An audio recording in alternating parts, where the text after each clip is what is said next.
I first came to know sterling through the antiques business, actually.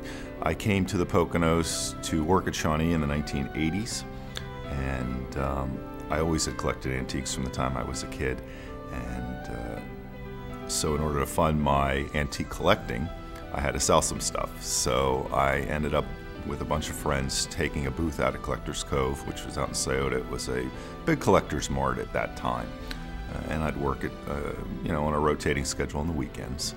And an older gentleman would always show up, and one of the things I liked to do was go to yard sales at that point, and I'd buy primitive paintings, which were always available for a few dollars. And they were always, you could tell nobody had formal training. They just liked to paint, and I would buy the paintings.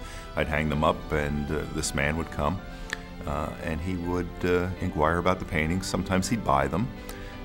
And shortly I realized that it was Sterling Strauser, and you couldn't live in the Poconos in the 80s without knowing Sterling. I guess throughout his career here, even before I was here, everybody knew Sterling.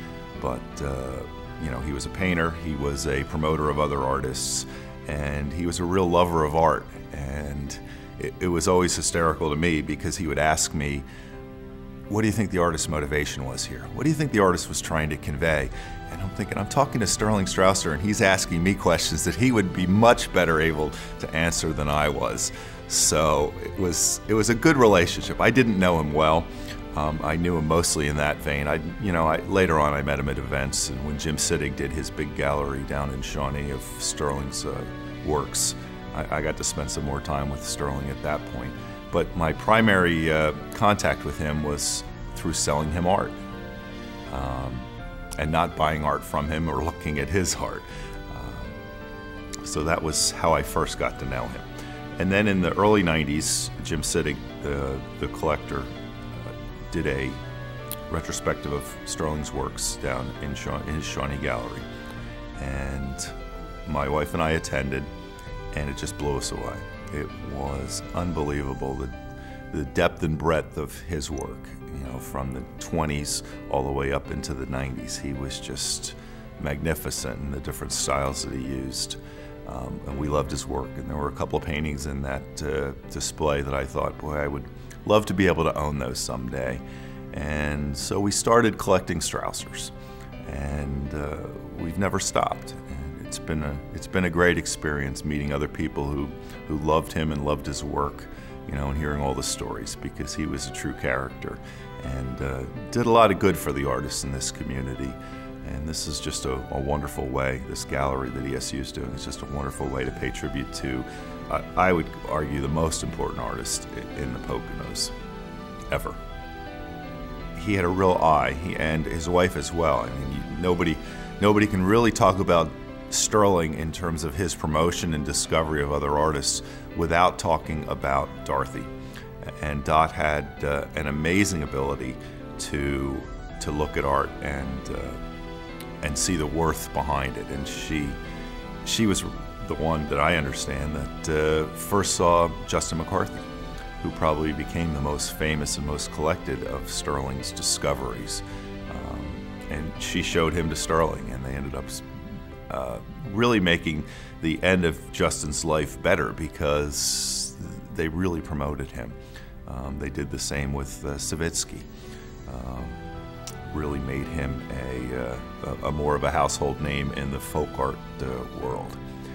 And you talk to the local artists who are still working today. There's a guy out in Scioto who I think is a magnificent artist named Bill Gothard. He's not self-taught, he's a real professional. And he turned out to be a good friend of Sterling's. And Sterling people of like mind, Sterling befriended and was a great friend to. And Bill has a lot of great stories about Sterling as well. And I met Bill, again, through Collector's Cove. He had the booth next to me, so he was an antique guy at that point as well. So the one thing about Sterling, when you live in this community, is everybody has a story, or more than one story. And they're all great, and they're all interconnected. And you meet somebody, and you start talking about Sterling, and you realize you know lots of people that they know, and have been to lots of places that they've been. And a lot of it is due to Sterling's influence in the art community here in the Poconos. he had an ability just to convey emotion in painting that I don't think many artists had. And whether it's a scene like the one behind me of just a circus, you could really feel like you're at the circus. And Sterling,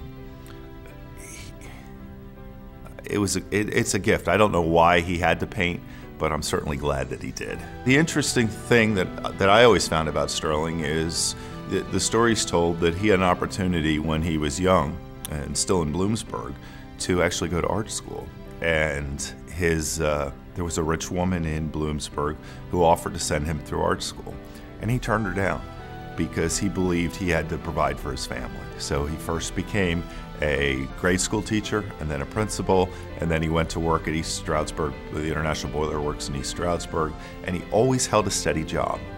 And yet he was hugely prolific. I mean, the guy painted, there's no known catalog of all of his works, but they're all over the place. You know, you go into very obscure places. I was in the East Stroudsburg High School library, and they have Strausers in the library in a high school, and I'm not sure everybody understands what they are or what the meaning is, but his work is really everywhere.